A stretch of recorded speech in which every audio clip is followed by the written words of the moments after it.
Welcome to the Power of Awareness. Tonight what we're going to do is something that I'm calling the Emotional Healing Circle. And I'm calling it that because this work is about healing. It is. The entire spiritual journey is a journey of transformation. It's about healing the separated part of us and returning that part of us back into the wholeness that we come from. So tonight, not only am I going to share information, but I want you guys to have an experience. Because until we take the information and actually have an experience, we don't experience transformation. And one of the things that I have experienced in all that I share with you, I have gone through this. There is nothing that I'm sharing, obviously, that I haven't experienced many, many, many times. This is an incredible journey of repetition, and we keep repeating until we learn the lesson. And then for me, even though I've learned many of these lessons, I witness it with clients over and over and over again. So I keep seeing it's the same thing. It's amazing, but we're all going through the exact same thing. It just looks slightly different.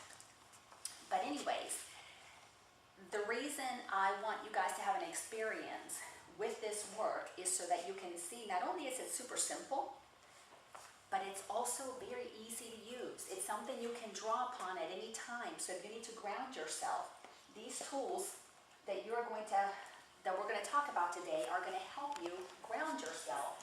This, I want you to have an experience of what I have found are the simplest tools that have come out of my work. And it's called the power of awareness because that is what transformed me. I was not aware of what I did not know. And until I became aware of what I did not know, I was not able to reconnect with my own power.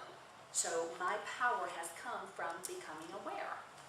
And a little bit about my personal journey. It started 10 years ago. I mean, it's incredible. It's just amazing. 10 years ago in August, my mother passed away.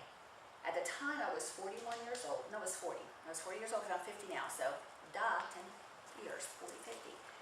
When she died, I truly had an incredible life. It was absolutely perfect on the outside. I lived in East Cobb. I lived in the suburbs. I had 3 amazing children.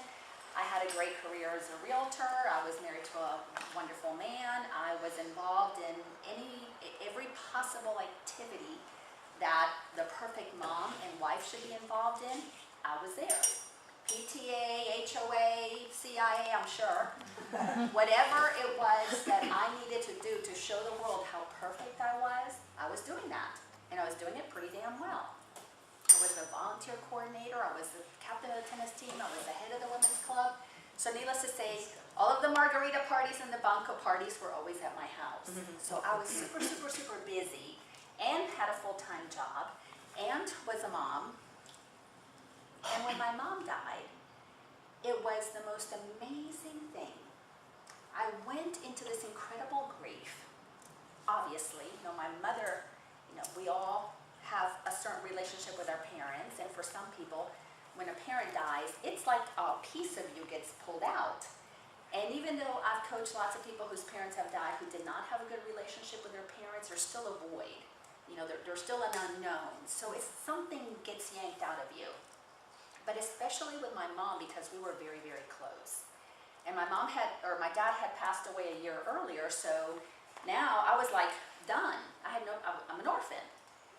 So I had to deal with that this is it, no more parents, and the grief of losing really one of my best friends. And after months of crying, a friend of mine called me the human faucet because I was constantly crying. She said, okay, what is it that's really bothering you so much that you can't control yourself? And I love this friend, gave me a wonderful gift. I said, well, I'm afraid of dying. I'm really afraid of dying because if I die, where am I going to go? I'm going to go to hell, probably. I grew up Catholic, so that was a little story in the back of my mind because I knew I was perfect on the outside, but there was something not okay on the inside. So she said, okay, let me give you some books to read. So she gave me a book called Into the Light, and it was about near-death experience. So now I'm reading all these things about going to the other side and how wonderful it's out there. So I thought, okay, well maybe I die, it's not so bad. I was still a little afraid, you don't just wipe all that programming in one book, at least not with that one. Then she said, okay, now I want you to read this book. And then she gave me a book called Many Masters, Many Lives. by Brian Weiss, and it's about past lives. So I got the past lives, I got the future lives, and I'm going, okay, so this doesn't really end. Wow, that was pretty cool. That began to kind of open me up to what I did not know. And it was really scary to read about past lives and future lives when I grew up in an environment and a teaching that didn't allow for that. So not only was I a little scared, I was reading stuff I wasn't supposed to be reading, but this stuff was doing something to me. So 2 years into my search, I'm still crying, I'm still literally in grief. And I thought, okay, now this is a little too much. At this point, my friends have gone on to party without me. Life is moving along. My husband and I are not so close anymore. My daughter's growing up, they're independent, and I'm still here in my house crying my little eyes out, and life, my perfect life went on without me. Nobody missed me. And then I started saying, well, if I die today, I mean, who am I? I don't even know who the heck I am anymore. I'm not being needed. I'm not being involved in all these things. And I realized that I wasn't grieving the death of my mother then. I was grieving the death of me. I totally lost touch with myself. So I did what every good spiritual person does. I went and saw a psychic, or a crazy person at that time. I wasn't even really spiritual. I went and saw a psychic. So I went to Phoenix and Dragon, made sure nobody saw me, walking in. I'm from East Cobb. So I go in there and I do the tarot cards and I do the psychic readings, and all these things start happening. And this one person said to me, it was such an incredible gift. You really need to learn about Jesus. And I was like, Jesus? Well, that's kind of odd for you, psychic, to tell me to learn about Jesus. So, okay, I'll walk out a little booth in Phoenix and Dragon and head towards the front door.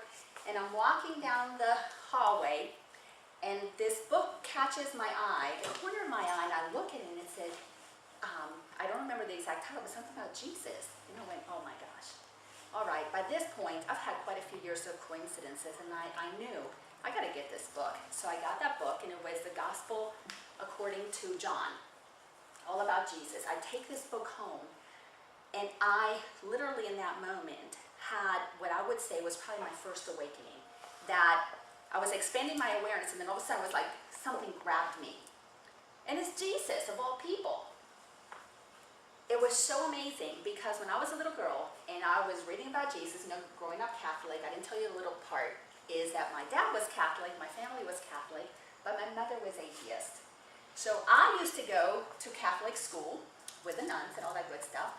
I would get all my Catholic programming, and I would come home and tell my mom, I learned about the Virgin Mary, and I learned about this and that. And my mom would say, I'll use her words, that's bullshit. It's not true. And I went, okay. So I hear what my mom is telling me, and the next day I go off to my little Catholic school, and I do my little catechism, my first communion, I got my cute little outfits and everything to prove that I'm a good little Catholic girl. And I would come home and tell my mom what I learned. Honey, that's bullshit. We were Spanish, so mentira. It's a, don't believe that. Okay, so I like to believe that I grew up confused.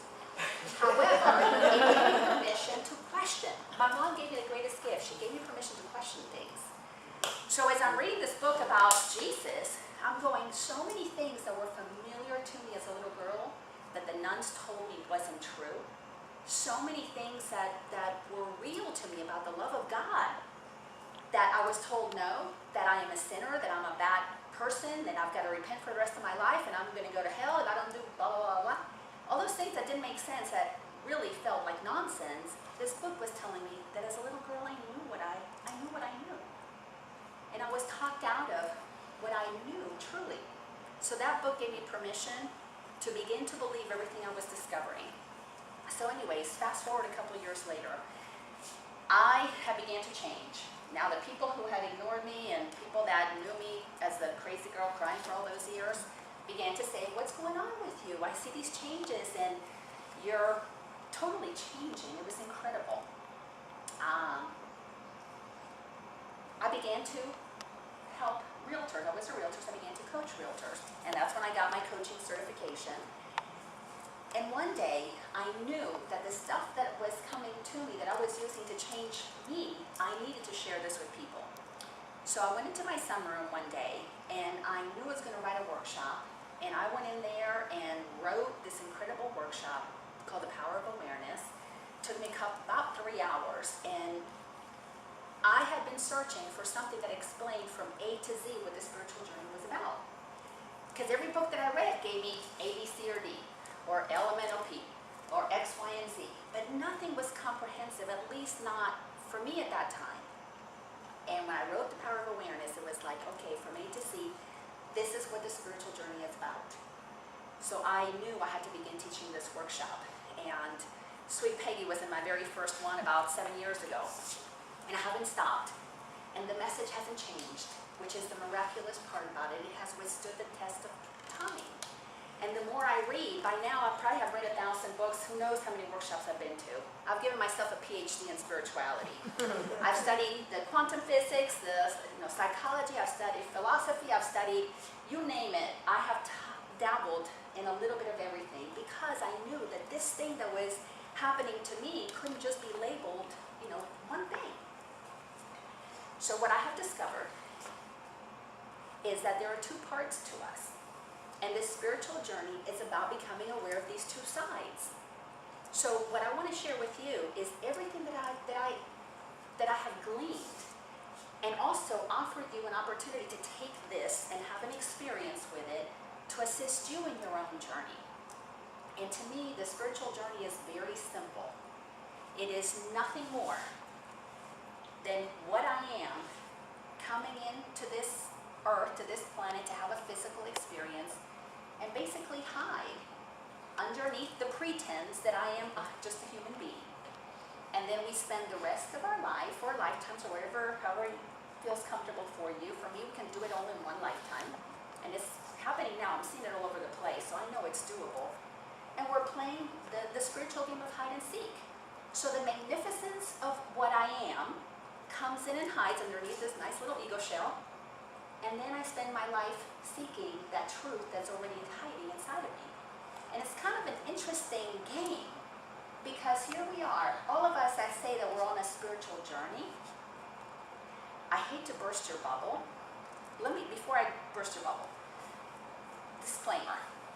What I am sharing with you is my truth. So I invite you to take anything from this that resonates, and anything that does not resonate, please leave it here. I won't charge you extra for leaving the stuff here. Promise. If it doesn't resonate with you, it's not what you're supposed to be taking on right now. Because if you try to make sense out of something that you're not supposed to be making sense of today, your ego's just going to get really activated, and it's going to go into argument mode, and it's going to go into confusion, and then you're going to shut down. You will shut down, and you'll miss some of the information that I want to share. So now let me burst your bubble. All right. Those of us who are on this spiritual journey, I want you to be clear about one thing. The only part of you that's on a spiritual journey is your ego. Because that which is already spirit doesn't need to go on a journey to know what it is. So the part of us that is searching is our ego. And you said something really profound when you introduced yourself.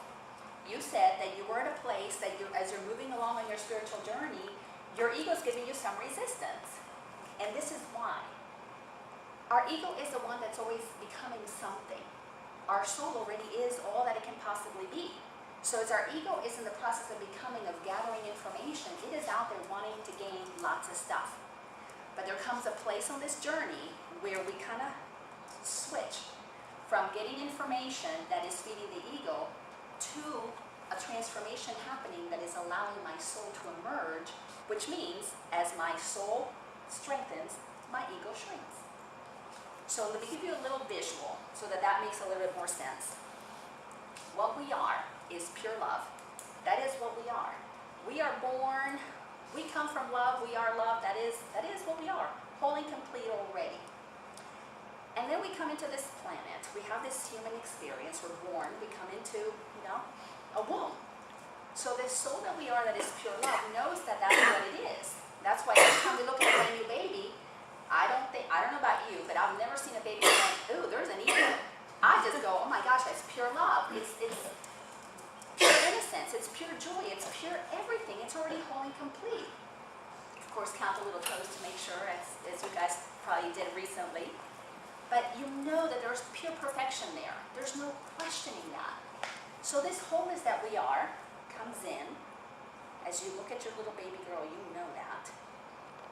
And then it begins to get information about what it's supposed to be.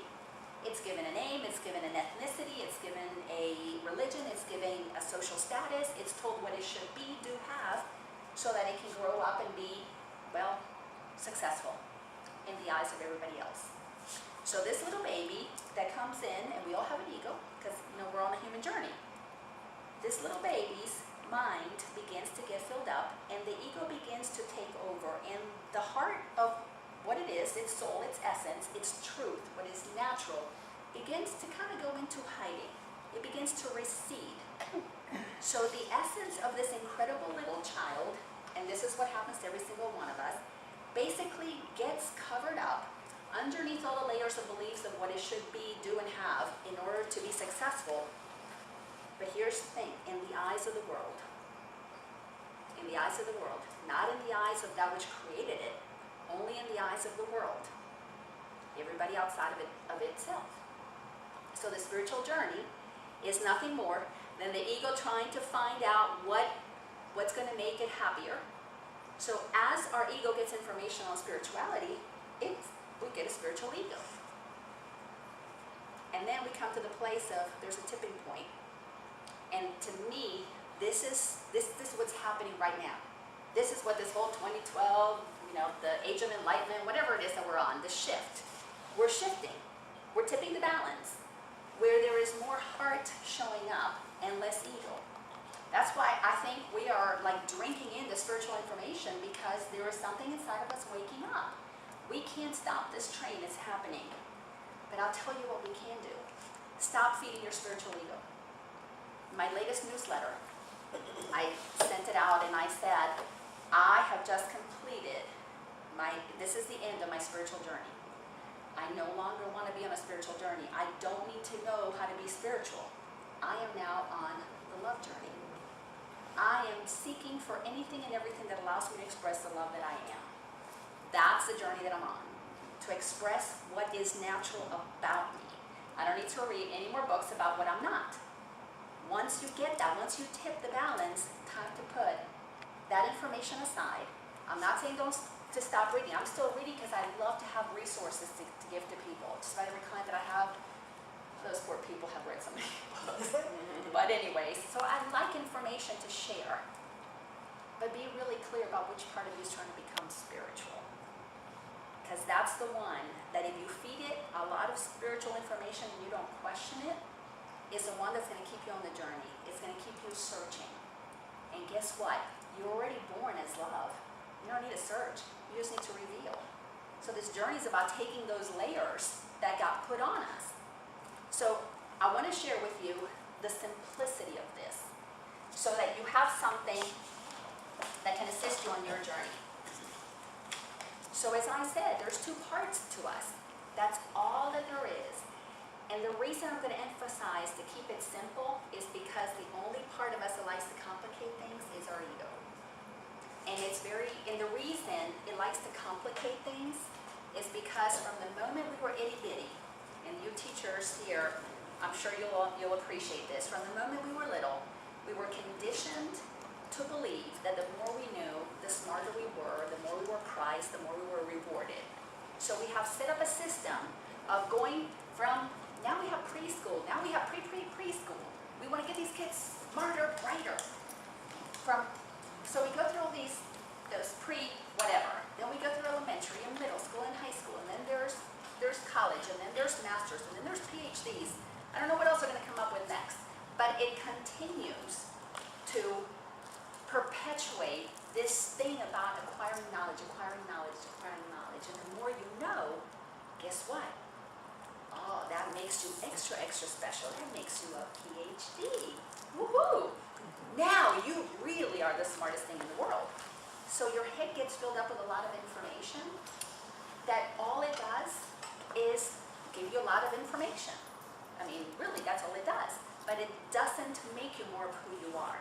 Not necessarily. Not saying that PhDs cannot become, awakened or aware or whatever. It absolutely can happen. However, the part of us that's on that journey to gain more information is our ego, feeding the mind. And this, right now we're being called to feed the heart, open the heart. Get rid of some of the knowledge in the head and open up to the heart intelligence. So we got two parts. We've got this ego and love, what we are, our soul.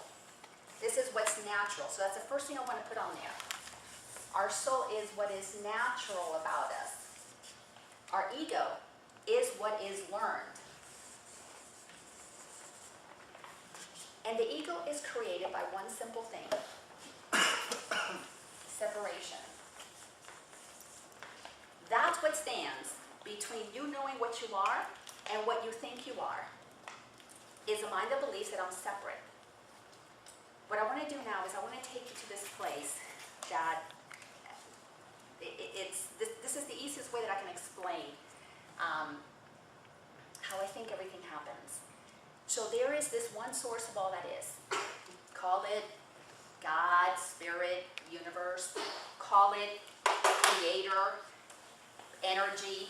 What other names do you guys use for this source of everything? Source. What else? Universe. Anybody have anything? Divine. Divine. The divine. All that is. So everything that can possibly be comes from one source. So far we haven't found multiple sources, multiple gods out there. Still, we're kind of operating under this one premise, so I'm going to go with that one because it's what feels natural to me. But there's this source of all that is. And to me, it's nothing more than this intelligent energy that is pure love. So the source of all that is creates all that is. And it separates itself into all of these infinite possibilities to have all these different experiences of, guess what? All of that is. If it creates all that is, why cannot it, when they want to experience all that it creates? That's a story that has worked for me. It's the one that brings me the greatest sense of inner peace, that I am one with all that is. I love that. So imagine, I know that this is an infinite source, but I'm going to give it some edges so it'll fit on this chart. So this is the source of all that is. And to experience itself as me, you know, this is woman who happens to be Latin, who happens to live in the suburbs, who's going to have 3 kids, who is, 5'4", who is me. It enters, it's this nice little point. But then it comes in as Sky, and it comes in as Mary, and Alicia, and Leah. And so all these points of, George Bush said points of light, I think it's points of love, are all over creation. We're all out here. Expressions of that one source of love. But this point over here had its own story, and it created its own religion, it created its own way of looking at it, and this point over here had its own experience, it had its own story, it had its own religion, it believes what it believes. So there's all these different points with different beliefs about this one source of all that is. So let me just go back to my little point. We can use that as our point. We're born, and then all of a sudden we begin to get information, and we begin to believe that we are a separate point. That in all that there is, I'm separate. I'm different, I'm unique, and I'm the center of the whole universe. And those who have children, you know how your kids can think that they're the center of the universe. And that's okay, that's cute when they're little, but when they get older, oh my God. I feel like having a teenager in my house who thinks he's the center of the universe. It's exhausting. But then again, he is. So, just as we experience grades in school, we go from 1st grade to 2nd grade to 3rd grade, so on and so forth. The spiritual journey is about this separate me who believes that I am everything that I learned, needs to begin the process of remembering what I am. So what is going on right now? We are expanding our awareness of who I am. I'm now not just an individual point. You're not just an individual point. As we are reading things, as we're attending workshops, as we're detoxing, as we're going to massages, as we're doing energy work, we're beginning to realize that there's a connection. Aren't you guys beginning to discover that? Isn't that what's driving you to keep searching? So we're expanding our awareness. This separate me that thought I was all alone, me against the world, is now more connected. And as we continue to expand our awareness, guess what we're doing? We're expanding our knowledge of the truth. We're leaving the limited knowing that we had and expanding into more truth. So every single time that you're reading a book and you see a movie or something happens or you have a process or you have an experience, you're expanding into more and more truth. So the all that is came in and became a separate little point, and that worked for us for thousands of years. But why the all that is, we want to stay limited to this one little point that keeps fighting with all these other little points for who's right about what all that is. So it's just going, in my opinion, it's like enough is enough. Stop the bickering. It's like it's this big mother saying to the children, stop the fighting. So we are beginning to open up to the possibility that we are not separate anymore, that we really are connected. And the more we expand our awareness, the more we're expanding into truth.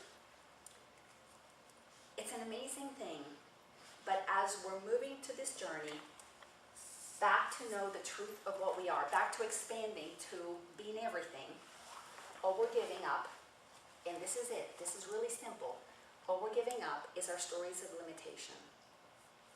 Don't you feel more and more expanded with each thing that you're discovering about who you are? And teachers have been telling us this forever.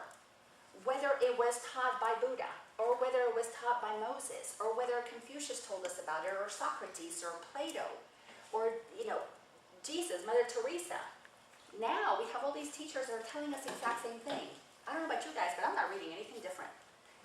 Every book that I'm reading, I'm going, wah, wah, wah. It's the same thing. It's the same thing. The essence that I am, what was natural, came in to forget what it was so it could have an experience of being separate, and that worked until, guess what, it doesn't. It worked until we killed enough of us off that source is going, all right, I got too many holes in here. Let's get back to loving each other. But here's the thing that is really challenging. As we give up our story of separation, the only way to do that is to experience some emotional discomfort. Because if you think of yourself as this beautiful little child, you're born perfect, whole, and complete. You are the essence of love. You are magnificent. You're everything. And your magnificence kind of gets shrunken down into this little bitty, fragile little heart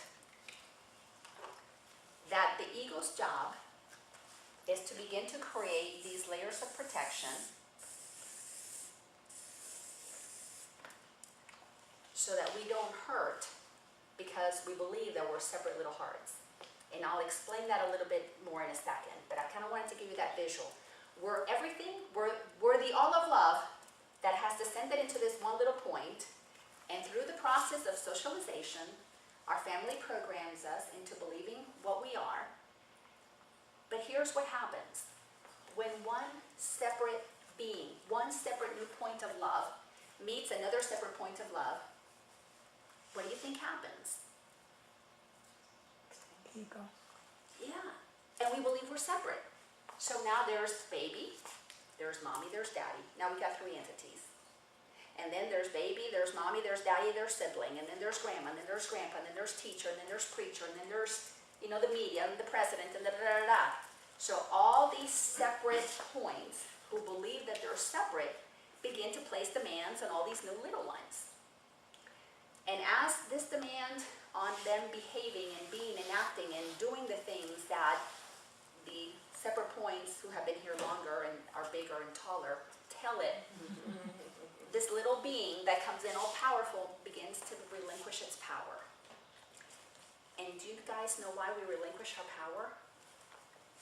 If you think about this as a game, it'll make a lot more sense. So we can have the experience. So, totally. So this all-knowing source comes into this one little finite point. It cannot remember that it's all-knowing. Because if it's all-knowing, it doesn't have to be a finite point. So to have the experience of itself as separate, it really believes that it is separate. Our ego's job is to make certain that we have the experience that I'm separate. Because if you think about this journey, isn't the fun in discovering that you're not separate? Isn't that what's exciting, that you're finding yourself more expanded? Well, if you came in already knowing you're expanded, what would be the point of having a human experience? It's a delicious process by which we forget what we are, so that we can then begin the process of remembering what we are. Does that excite you guys? It just, when I look at my children, I want them to know that they already know everything. That they just need to tap into what's inside of them, to tap into their already all-knowing self. It's really, really cool to watch these young kids. And I don't know about you guys, but those of you who are teachers are probably experiencing these little ones come in, they know way more than we do. I keep telling my kids, my youngest son is 16, and even though he knows a lot, he's still, he's still asleep, but he's expanding his awareness. And we were talking about politics, and I kept saying to him, honey, don't worry about who's going to be president, really, because he's concerned, because he wants to vote for Ron Paul. He had a Ron Paul poster in our yard, even though that's not who I was voting for. But anyways, he's all for Ron Paul. He has his own opinion. Now he's upset that we're down to 2 that he doesn't like. And I said to him, don't worry about it. It's only 4 years. It's no big deal. It's no big deal. They can't mess things up that bad in 4 years, in my opinion. Because when you begin to expand your awareness and you know the history of it, we've been around here for billions of years. In 4 years, we're really not going to mess it up that bad. Truthfully, we're not. And we live in a country where we can change it. In 4 years, we'll change the laws. It's not a big deal. But I keep telling him, your generation is the one who's going to turn everything around. You're the generation that's taking us out of separation. We're the generation that is making it okay to talk about this. We're the Oprah Winfrey generation. We're the Wayne Dyer. We are making talking about the soul cool again. It's okay to talk about this. We're talking about energy healing and channelings, and so far as I know, nobody's been burned at the stake so far. So we're making it okay for his generation to take us out of here. So anyways, a little political tidbit. So we are just giving out the stories of limitation, the stories of separation. The reason we experience emotional wounds, the reason we experience such discomfort as we are emerging. Well, I just want to make sure, has everybody here experienced emotional pain as they're beginning to discover who they are? So I'm not the only one. Okay, good. I want to invite you to consider that if you embrace the pain as a gift, if you embrace that as an opportunity to see more of the truth of what you are, this journey can become a lot smoother. It's not going to take out the pain, but I can promise you the suffering is really optional. Whoever said that years and years ago, pain is inevitable, but suffering is optional, they really knew what they were talking about. The part that likes to suffer, that likes to be in pain, that likes to talk about how difficult this is, again, it's the ego that believes in separation. Because our soul, our essence, is all about acceptance. And it's only the ego that operates, because of separation, in duality. And if we have duality, guess what we have? We have judgment, because something has to be right and something has to be wrong. It has to be that way. When we're talking two, we're talking separate. In oneness, would you ever judge anybody? If we all know that we're one with each other, there's no need to judge. There's that, oh, cool, you're a guy, I'm a girl. Cool that we're different. Oh, cool, you're black and white. How cool that we're different like that. Cool, your family's from Romania, and mine's from the Dominican. How cool that we have that difference. Wow, you've got red hair, I've got dark. It becomes an exciting thing. You play this instrument, you have this religion, you believe this, you live here, you like that, you paint this, you drink that. Then all of a sudden, this oneness that is having this experience of separation can experience all of the different ways in which it can express itself. I don't know about you, but that just turns me on. That's like the most exciting thing in the whole world to know that the more I expand into truth, my tolerance keeps expanding, my acceptance. I meet people and I can't wait to find out what you do. I want to know what got you here. What do you like? What excites you? What's your favorite flower? I want to know how me as source is experiencing life as you being sky. It's thrilling. Now, are there a need for walls? Is there a need for war? Is there a need for fear? No need for that. The ego operates from fear, because since we're itty-bitty, from the moment that we separate and we show up in the world bright-eyed and bushy-tailed, one of the first things we begin to hear is no. Don't do that. Don't touch that. If you do that, you're going to get spanked. If you do this, you're going to be bad. If you do it wrong, you're going to fail the class. If you don't do it up to my standards, you're going to go see the principal. So through the process of rewards and punishments, we become afraid to be ourselves. So the reason we experience the discomfort that we are experiencing on this journey to wake up is because we have to let go of every story that we agreed was true about us, but that we learned. And as you unlearn what is really ultimately not true about you, it's just learned, then we begin to remember what we are. And with each layer of story that we come face to face with and see, we claim a little bit more of our power. Don't you feel, I'll speak for me clearly, I'm going to raise my hand, and if you guys feel comfortable raising your hand, I would love to see that. But every time you went through one of your most terrifying fears, did you feel a little more powerful and more invincible?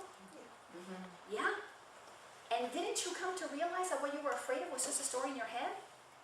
I don't know about anybody here, but I've yet to meet anybody that on this journey that we are at of remembering what we are, that we had to give up anything other than a story in our head. I've not seen anybody give up an arm. I've never seen anybody's hair completely, lose it or change it so that it's completely, can't recognize them. Nobody has turned a different color. Nobody has had to give up a kidney. But if you begin to use logic, kind of a crazy thing. The ego is all about, understanding. The heart, love, is about logic. When you begin to apply logic on your journey, you will begin to see the illogicalness of the ego. It doesn't make sense. It doesn't make sense. If you say you want love, why do you cut people off? If you say you want to be connected, why do you, put people in prison?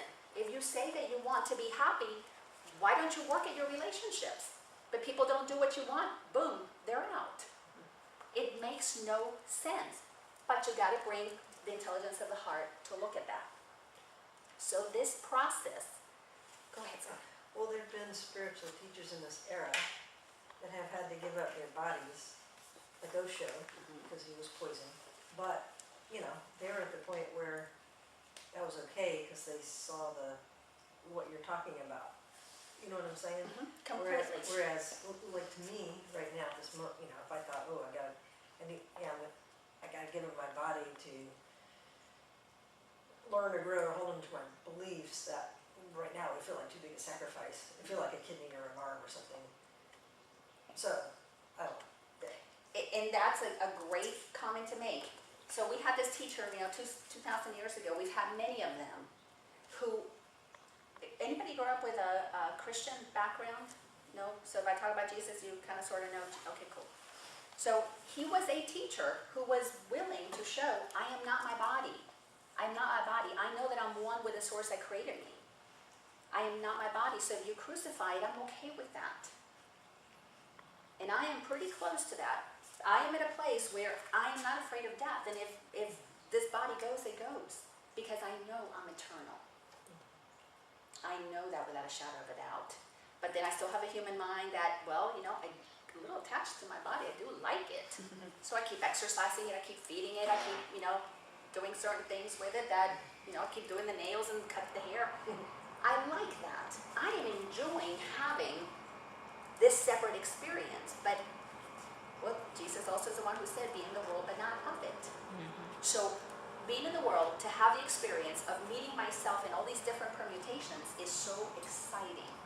But not being attached to my body, that is something that happens the more you expand your awareness. I can't say I'm where Osho was, but a lot of people, a lot of those gurus that we have heard about get to the point that they realize their body is no longer necessary. They come to a place where the separation between what they are and the body's not needed anymore. that. We got lots of teachers like that. It's just not something that we really have been talking about or teaching about because that wasn't convenient for a lot. There's more ego out there than there is essence. Yeah. However, here's the paradox. It's all essence, just covered up with ego. So part of this journey is about compassion and understanding, and those who are operating in the story of separation, that's just where they are. Believe me, if you don't remember that that's where you were not too long ago, you can't have the compassion for those who are there. So if you know about it but you're not living it, well, your spiritual ego is got a lot of information, but you don't get to experience a transformation until you begin to give what it is that you are wishing you would be receiving from others. So any comments or questions thus far? Because I want to have an opportunity to do some emotional healing. Well, I think about all of the separation or the separate egos and entities that's around you that will try to feed into your ego to stop you from realizing the love that's in you. Because in your heart, you know that there's so much love for you to give out. But all of these egos that are around you, whether it's your mother, your father, your whoever, Yeah. they want you to do it a certain way. Yeah. That's where the separation comes in. Because they want to still feed into you. They want to still teach into you. This is the way you should do it. If you're a Christian, this is the walk you're supposed to take. What's this spirituality? What's this universe? It doesn't matter what name you give it. It's what's from here. And I'm telling you, that is the most difficult part for me because all of this stuff that's all around me, every day, trying to hold me back from moving forward in the love that I know that's in me. So the first thing is bless all those people because they're giving you an opportunity to exercise your truth muscle. Yeah. So Yeah. all of these different points that are here, you know, when a bunch of little points conglomerate, we call that maybe a religion or a culture or whatever. And we got all these little points, and so we do have all of these separate groups that have their own, you know, their own mass consciousness, their own ego structure. But those of us who have experienced that tipping point, where you know that what we are, what is the same in all of us, is in every one of us. You cannot make a distinction. I have it, but you don't. Because then guess what? You haven't really awakened to that truth. Every single one of those points is an opportunity for us to practice being what we now know ourselves to be. If we didn't have all of these separate egos, we wouldn't get to really know that this is true. It's in the practicing it, it's in the offering what you have discovered that you actually get to experience your freedom. Because free means being amongst all those other egos and it does not affect you. It does not affect you, and it cannot affect you because you're not buying into the story. You know the truth of who you are. Your compassion has expanded. The more we expand into love, and if you think about this as you're expanding into love, the more love you have to give. So the more love you are, the less fear there is. So we bless those people for giving us the opportunity to know that. As I've been studying different religions, I came across, as a Catholic, I really studied mainly the New Testament, but I began to study the Old Testament and was reading about Moses, which is primarily, you know, in the Jewish faith. I didn't know a lot about Judaism, but I began to study Kabbalah a while back and found that, oh my gosh, that says the same thing. It's amazing. I love Kabbalah, which is Jewish mysticism. But as I began to study Moses, are you guys familiar with the story of Moses and how he was in the desert with his people for 40 some odd years? I found this little phrase, and don't ask me to quote where, because I couldn't tell you that. I don't retain information anymore. I know where to access it, I just don't retain it anymore. Because guess what? I don't need to pass anybody's test. I'm not trying to prove or get anybody's approval anymore. But one of the reasons he kept his people in the desert for 40 years was because at the beginning, the people that he was working with had a belief that they did not deserve to be able to go to the promised land. So Moses back then knew, talk about an enlightened being, knew if we stay in the desert for 40 years, these old ones are going to die. They're going to croak, so we're going to be able to raise up new beings who are now going to grow up with the belief that we are the chosen people. Joshua. that that's what we are, we're not gonna care. We're gonna do whatever it takes. We'll be willing to lay our bodies down for what we believe. See, we don't lay our bodies down when we're insecure because we're riddled with fear. We don't do that. We lay our bodies down when we know what we are because we know that we're not the body. We just happen to have one, and then we take care of it and we express through it. Can you tell the difference between those two things? So through this process of separation, the love that I am descends into this one little point, and because I don't experience love from everybody around me the way that my poor little immature self thinks of as love, I can have the most insignificant little experiences. As a 2-year-old, I raise my arms up to mommy or daddy, and I want them to hold me. But the phone rings and they don't pick me up and they go answer the phone. In that instance, my ego goes, see, there's gotta be something wrong with me. Mommy or daddy doesn't love me. And then I begin to create a story about, oh my gosh, what's wrong with me? And then we commence the practice of creating a system by which we get attention. We're gonna cry, or we're gonna withhold information, or we're going to act out. We're gonna come up with all kinds of different ways to get ourselves seen. Because the essence of who I am knows I'm all that, but my immature little 1-year-old, 2-year-old, 10-year-old, 15-year-old cannot deal with the fact that the people who I'm believing should be taking care of me are not. It's amazing, everybody that I've worked with, everybody that I've ever coached, all of our greatest wounds happen before the age of 5. And in some cases, I had this client, unbelievable. She was deaf, she couldn't hear. So needless to say, but she made noise. She cried and screamed bloody murder, but she couldn't hear. You know, she was making this noise, but she couldn't. I think she had a little bit of hearing, but not much.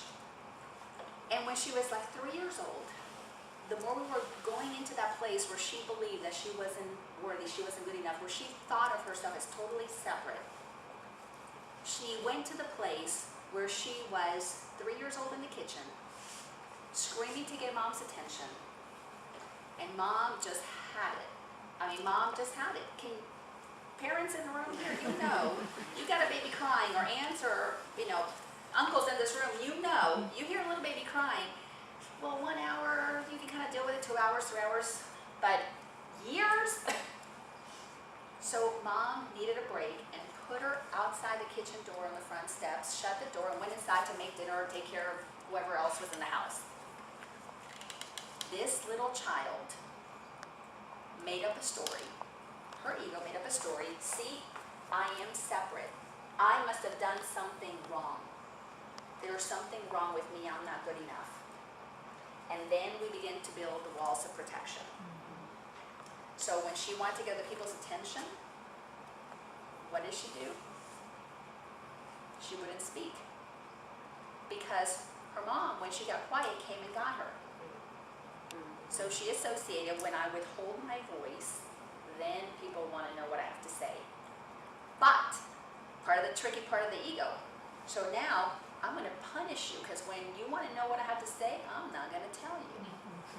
So we go passive aggressive, and we withhold information. It's a fascinating game. So those are the things that we have to uncover to free ourselves. All the stories that I made up that said that I'm separate, and I have evidence of my separation, that's what we are releasing. And again, I want to emphasize, it's just a story in your head. And yes, it feels real. It feels real because you live that. But if you begin to explore this information from the perspective that you were a little child, you did not have the maturity back then to understand what you know today. We're being asked to bring the power of awareness, the light of awareness, shine the awareness that you are receiving into the stories that you made up as a child, because you reclaim your power. You erase the layers by letting go of the story that says who I am is not good enough, who I am is separate, who I am can't be heard, who I am is not special enough. Yes? I have to say, I'm in therapy right now, and going back in my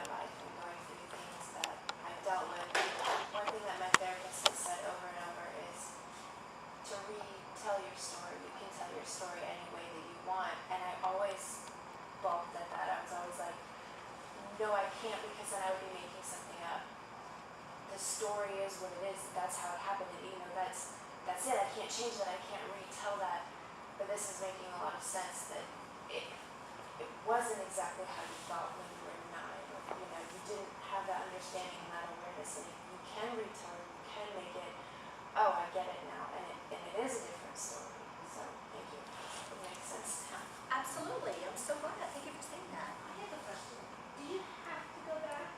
Can't you just go forward? Do you have to shine a light on it? Can you not just flow? with Yes flow? and no, and I'll explain why. We have been a society, you know, as people we've been evolving. We have been moving out of that. And one of the steps that we went through over the last 20, 30 years, maybe 40 years, we went through the therapy phase. You know, we all went to the therapist and we told our stories. And it was a wonderful place. Before we could tell our story, you know, our moms and dads, they didn't tell their story to anybody. That's why most of them drank. I don't know about yours, but it was normal back then. Then we came into the therapy age, and now it was in the movies, and people were going to the therapist, and it became popular. So we went to the therapist, and we actually vented. We expressed what for so long we suppressed. So little children are holding in stories, and we grow up to be adults that are angry because we didn't get to say what we wanted to say. Think about how many of us were told, and I know I said it to my kids, stop crying. This is not really hurting you that bad. This is not such a big issue. Okay, you're making a big deal out of this. And we basically taught them that if they suppressed, then they could have dessert, or then they could be rewarded, or then you would hug them. So we have suppressed our pain. Through therapy, we have been expressing it. But what is changing now is that therapy gave us who to blame for our pain. Now we're going to, instead of blaming, because that's not useful either, becoming aware of who participated in this so that we can put it in context. We are now moving forward to free ourselves, but as you move forward, your past is going to show up, because every time you can't move forward is because you've hit another story. So let the pain of the past come meet you as you're moving forward. And then it's not so challenging. It still could be uncomfortable, but then it's not so difficult to be able to unpack it. Does that make sense? But you cannot reclaim your power until you see how you disempowered yourself. So there's somebody in the past that you said, you have more power over me.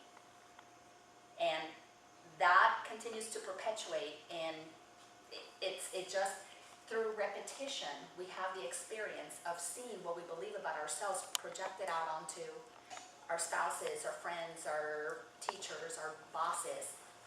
So like you said in the beginning for your daughter, how you're trying to unlayer, like how do you start the process of unlayering? Well, first, I drink a lot of margaritas when I'm around her. Because to try to explain to a child, well, a young woman now, she will get on the phone, call me, Mom, I'm so pissed off, so-and-so made me so mad. I cannot believe she just pissed me off. Well, sweetie, why did you choose to be pissed off? Mom, why would I choose to be pissed off? Well, she doesn't have the power to activate pissiness inside of you. You have to activate that. So, what are you pissed off about? So let's go there. And it's very challenging when you... Your emotions as you move forward in life. Hmm? You look for emotional disturbances as you move forward in life. So if something bothers you, that's an indicator. That's an indicator. You need to go back and look at what you believe. You have to look at it. You just don't have to sit for years in therapy talking about what happened to you and then finding somebody to blame. Because to me, if you blame, you're lame. That worked. That was wonderful until it doesn't.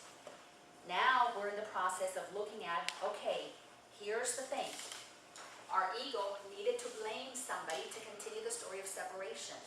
Our soul is in acceptance, it's returning to oneness.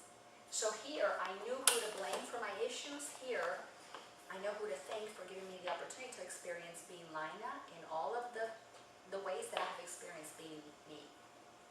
So, this is for you. When I was 10 years old, my father left our family. There are 4 little girls at home. I'm the middle child, and I always, since the moment I was born, heard that I was supposed to have been the boy. They didn't have a name for me. I was supposed to be Joseph Jr. Talk about the way that we program our children. Since I was little, I've been hearing, well, your name is a beautiful, it sounds like a girl name. I'm Spanish, I'm Latin, so it ends in an A, it sounds like a girl name. But I was supposed to be Joseph Jr. Obviously, I came out not having Joseph Jr. parts. So they didn't have a name. They spent a week trying to find a name. They're looking through a magazine, Time, Life, whatever it was back then.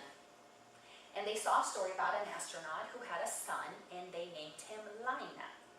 So my mother said, perfect. It sounds, it's like a girl name. It ends in an A. It's Latin, but it's a boy name. So I grew up always hearing I was a girl with a boy name. So fast forward 10 years later, that story goes on in my head. I was not the boy. First child was a girl. They were thrilled with her. I wasn't the boy. The next 2 were twin girls. They were okay with her. I was the problem in my mind. 10 years old, my dad leaves. Guess what my 10-year-old child believed? Dad left because all these women, he didn't have a son.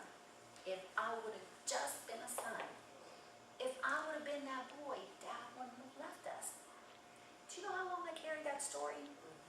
I felt abandoned because I wasn't a boy. I wasn't good enough.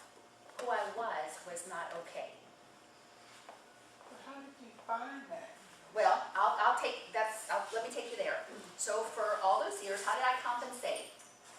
My story about it's wrong for people to abandon me, so how do I make it right? I turned into the people pleaser of the world. Why do you think I had such a perfect life? I was pleasing the whole damn East Cobb area. I was exhausted. So I became a people pleaser to get people to attach to me so that they wouldn't leave me, because now if they're connected to me, if I take care of them, if I make them happy, if I'm, their go-to person, they won't abandon me.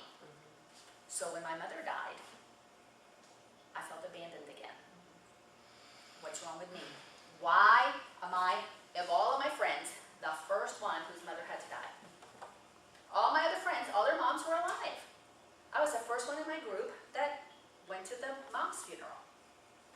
And then my very best friend, my very, very best friend, at the time that my mom died, shortly before that actually, met a guy. She had gotten divorced, met a guy. So my mom dies, my best friend, my mom abandons me. Then my best friend, my girlfriend, is busy with her boyfriend. Well, who would want to be with me crying all the time when she could be out doing what with her boyfriend? So I felt abandoned again. And it was in the process of deciding, years later into my journey, this is about probably 3 years into my journey, one day I am sitting, and I remember it clear as can be. And this is the process that I use. This is what I would like to share with you guys. I was sitting, watching, this was Halloween night. All the kids in the neighborhood were trick-or-treating, and my best friend lived in the neighborhood. I am watching my best friend and her, at that time was new husband, come over and put his arm around her. Actually, let me backtrack. She was talking to me, and he called her over, and she left to go talk to him. He put his arm around her, and I felt that pain. I went, I don't matter anymore. He's more important than I am. I felt abandoned. And in the instance that I felt that abandoned, I said, that's enough. No more. I'd already had all these other abandonments. No more. Where is this coming from? I needed to know, where is this coming from? And I went instantaneously to when I was 10 years old. And I saw myself there. I saw what happened.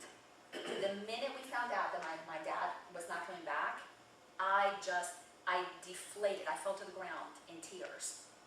I decided in that moment, I made up that story. So, what did I have to do? I had to go back and reframe it. And here's how I came to it. It took me time. It took me a couple of months of digging this. I was journaling, I was writing this from every possible angle. I decided to look at it from my older sister's perspective. Well, she was daddy's girl. Well, it wasn't because of her. So she had the perspective, dad left, but it's not because of me. My younger her sister's perspective, my grandmother's perspective, who lived with us, and I know he couldn't stand her. She was happy he was gone. Then I began to look at it from my dog's perspective. We had a puppy, or we had a dog named Bonnie who had just had puppies before my dad left. And I wrote my dad a letter. Even Bonnie didn't leave her babies. You're a terrible parent that you left your babies. So even a dog doesn't leave their child. And then I came upon my mother's perspective. And I began to look at it from mom's side, and I knew that they were not happy. There was no love in that relationship, but as a kid, you don't see that. You don't want to see that. You see it, but you don't want to see it. You don't want to acknowledge it. And I began to look at it from her perspective, and these people were not connected. And then I decided, let me look at it from Dad's perspective, and that's when I found my freedom. Because from Dad's perspective, he was married to a lunatic. This is a crazy bitch. If I was him, I'd have left her too. So he had spent all these years trying to get away, and it wasn't happening. It wasn't working. My mom kept manipulating. My grandmother kept, my grandmother was very wealthy, so she kept doing things to make sure he wouldn't leave. So when I came to realize that he was leaving because he was tired of her, then I was liberated from my story. Then my story went from poor little me, I'm not a boy, went to wow. This man came in to have this experience, married this woman, had 4 children. He wasn't happy with her. She wasn't happy with him, but we're all pretending that we're happy, one big happy family. And once I began to really look at it from this grown-up mind and went back to piece things together, I talked to my sisters, I talked to relatives, and I began to expand my awareness about what happened. I love this man.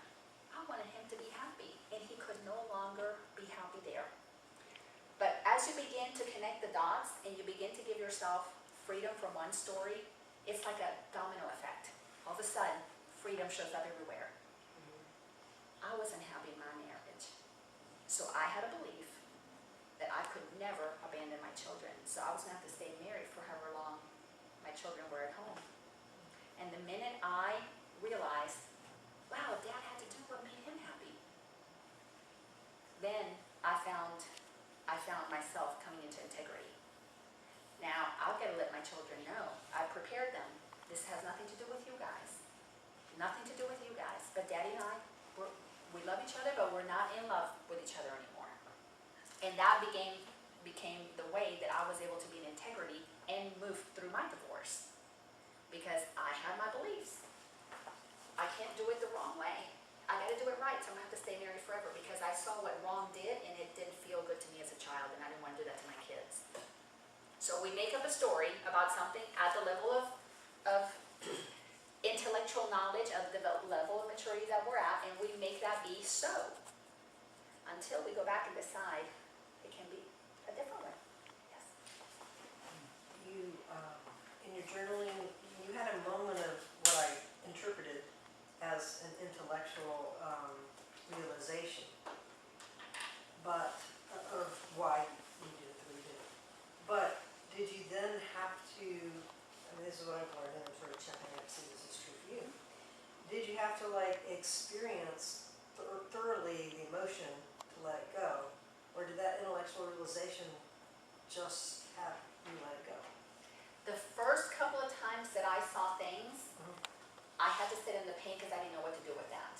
I did not have enough of those experiences to logically see that this really had nothing to do with me. So my little 10-year-old had to grieve and had to cry and had to, for the first time, express what it did not feel safe to express then. Yeah. Because as a 10-year-old, I wasn't going to go around and tell people, well, I wasn't with us, my dad left. So I didn't make it about me in front of others. I then went on to attack my dad for being such a bad dad. So I wanted nothing to do with him for years. That's how I justified how bad he was to protect myself from being the guilty party. So I just projected my guilt on Dad. But then the more I did this, and there are plenty of experiences that we have, the more I did this, the more I came to realize, once I had an intellectual understanding, that logically, my heart could logically look at this and go, I'm just having this experience for the purpose of having an experience that makes me uniquely Laina. there was no more discomfort. So it's like I did it till I didn't need to do it anymore. It's like, you hammer your finger until you realize, ouch, that hurts. So we all have a place that if we decide, instead of letting my ego look at the story and keep hurting through it, I wanted the higher part of me, the expanded part of me. And I ask myself questions on a regular basis from the perspective of a bird. Would I be suffering? If I told my story to the bird, would the bird be suffering? What about from a cloud? What about from God? And then all of a sudden I began to see, I've never known the clouds or the birds to be upset because there's an accident.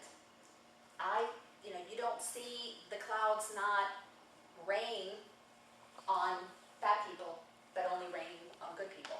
When I began to see that nature was impartial and it didn't take sides, that the sun shines on everybody, black, white, French, Indian, Dominican, Puerto Rican, doesn't matter. I wanted to have that expanded perspective. I wanted to see everything the way the sun saw everything. Until I got to the place I could see the way love sees everything. So that's my question is, what would love do? How would love interpret this?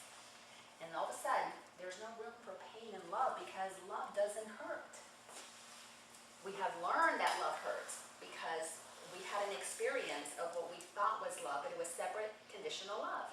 I wasn't getting what I wanted, conditional. Then love hurt. But when you come to the place of love is unconditional, there's no hurting in love.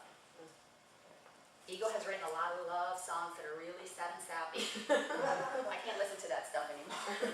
Whew. Interesting. Any comments or questions? Is this making sense? Again, anything that doesn't resonate, just leave it here. Because the ego doesn't want you to know what is going to help you undo it. It's really crazy. But here's the magic about that. It won't be undone until you're ready to own that you don't need it to protect you anymore. So it's a system that has been created perfectly, in tandem. We became fear and let go of love, and in tandem, it happens in tandem. It's grace that gently returns us to truth.